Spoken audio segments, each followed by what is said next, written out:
அந்த காட்சிகளை பார்த்தோம். நம்மோடு தொலைபேசி வாயிலாக இணைந்திருக்கிறார் திராவிட முன்னேற்ற கழகத்தின் திரு வழக்கறிஞர் சரவணன் அவர்கள்.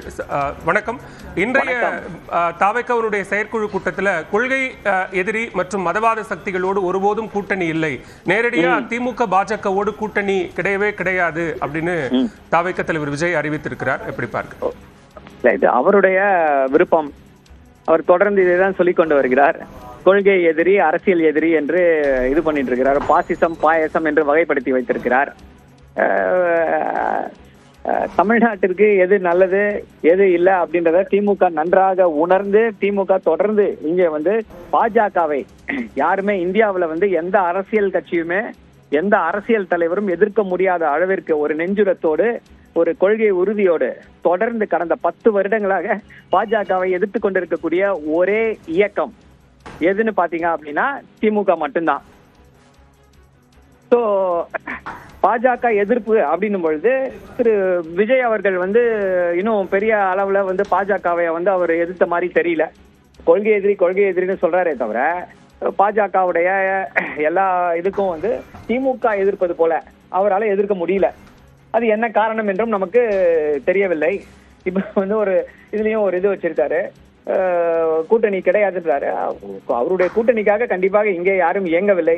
பாஜகவிற்கு வேண்டும் என்றால் இது ஒரு பெரிய ஏமாற்றமாக இருக்கும். ஏன்னா எங்க கூட்டணிக்கு அவர் வர வேண்டும் வரணும்னு சொல்லி பேசிக்கிட்டு இருக்காங்க. ஸோ அவர்களுக்கு இது ஒரு பெருத்த ஏமாற்றமாக இருக்கக்கூடிய வாய்ப்புகள் இருக்கு. பரந்தூர் விவகாரம் தொடர்பாகவும் ஒரு தீர்மானத்தை நிறைவேற்றி இருக்கிறார்கள். அதுல பாதிக்கப்படக்கூடிய மக்கள் தொடர்பான சில விஷயங்களை முன்வைத்து உடனடியா முதலமைச்சர் நடவடிக்கை எடுக்கணும், அப்படி இல்லைன்னா மக்களை திரட்டி கொண்டு தானே தலைமைச் செயலகத்துல முதலமைச்சரை சந்திக்கக்கூடிய ஒரு சூழல் உருவாகும் அப்படின்னு விஜய் பேசியிருக்கிறார். இப்போ அவர் திரு விஜய் அவர்கள் ஒரு தவறான இஷ்யூவை கையில் எடுத்திருக்காரு. அதாவது பரந்தூர் என்பது தமிழ்நாட்டுடைய வளர்ச்சிக்கு அடுத்த கட்ட நகர்விற்கு எவ்வளவு முக்கியம் என்பதனை எல்லோரும் உணர்ந்திருக்கிறார்கள். தமிழ்நாடு இப்போ தமிழ்நாட்டுடைய வீக் லிங்க் என்னன்னு பார்த்தோம் அப்படின்னா இதுதான், ஏர்போர்ட்ஸ் அண்ட் கனெக்ஷன் தான். பெங்களூரு ஏர்போர்ட் நமக்கு பின்னாடி டெவலப் ஆனது. இப்போ அது சென்னையை விட மிக அதிகமான அளவிற்கு பேசஞ்சர்ஸையும் கார்கோவையும் ஈர்த்து கொண்டிருக்கிறது. இது தமிழ்நாட்டிற்கு ஒரு மிகப்பெரிய இழப்பை ஏற்படுத்தி கொண்டிருக்கிறது. இது எல்லாவற்றையும் உணர்ந்து எல்லா ஃபீல்டு ஃபீசிபிலிட்டி ரிப்போர்ட் எல்லா ரிப்போர்ட் எல்லாத்தையும் எடுத்து லீஸ்ட் அஃபெக்ட் ஆகிற ஒரு சைட்டாக பரந்துரை தேர்ந்தெடுத்திருக்கிறார்கள். தமிழ்நாட்டின் முதல்வர் ஏற்கனவே உத்தரவாதத்தை கொடுத்திருக்கிறார். அங்க இருக்கக்கூடியவர்கள் அவங்களுக்கு பாதிப்புகள், அவர்களுடைய பாதிப்புகள் என்னவாக இருந்தாலும் அந்த பாதிப்புகள் எல்லாமே ஈடு செய்யப்படும். அவர்களுடைய இழப்புகள் எல்லாமே கருத்தில் எடுத்துக்கொண்டு அவர்களுக்கு ஒரு சரியான முறையில தான் அவர்களுக்கு நீதி வழங்கப்படும் அப்படின்னு அந்த ஒரு வாக்குறுதியை கொடுத்திருக்கிறார். அந்த அடிப்படையில தான் செயல்பட்டு கொண்டிருக்கிறோம். பரந்தூர் விமான நிலையம் என்பது ஒரு இன்றியமையாத ஒரு தேவை. ஸோ திரு விஜய் அவர்கள் என்ன தப்பு கணக்கு போடுறாருன்னா இதை அவர் வெஸ்ட் பெங்கால்ல சிங்கூரோடு நினைச்சு அந்த மாதிரி நினைச்சு இதை பண்ணிக்கிட்டு இருக்காருன்னு நினைக்கிறேன். அவருக்கு யாரோ தவறான ஒரு டாட்டாவை தவறான ஒரு உந்துதலை கொடுத்திருக்காங்க. அதை அவர் விரைவில் உணர்ந்து கொள்வார்.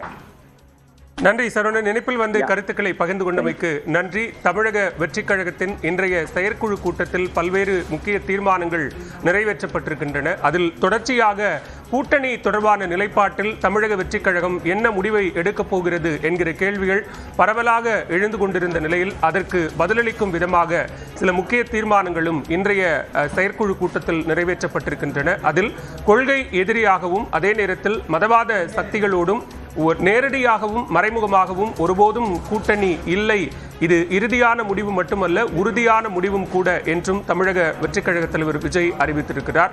அதே நேரத்தில் பாஜக மீதான சில கடுமையான விமர்சனங்களையும் முன்வைத்திருக்கிறார்.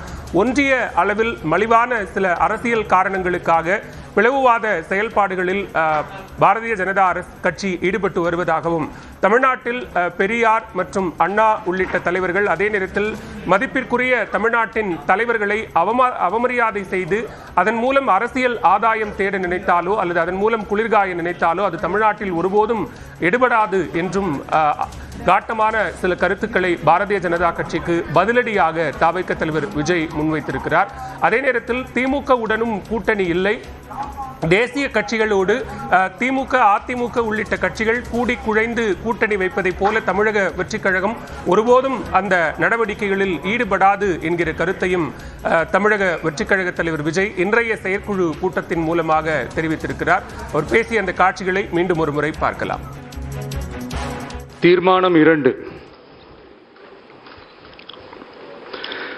கொள்கை எதிரிகள் மற்றும் பிளவுவாத சக்திகளுடன் என்றைக்கும் நேரடியாகவோ மறைமுகமாகவோ கூட்டணி இல்லை.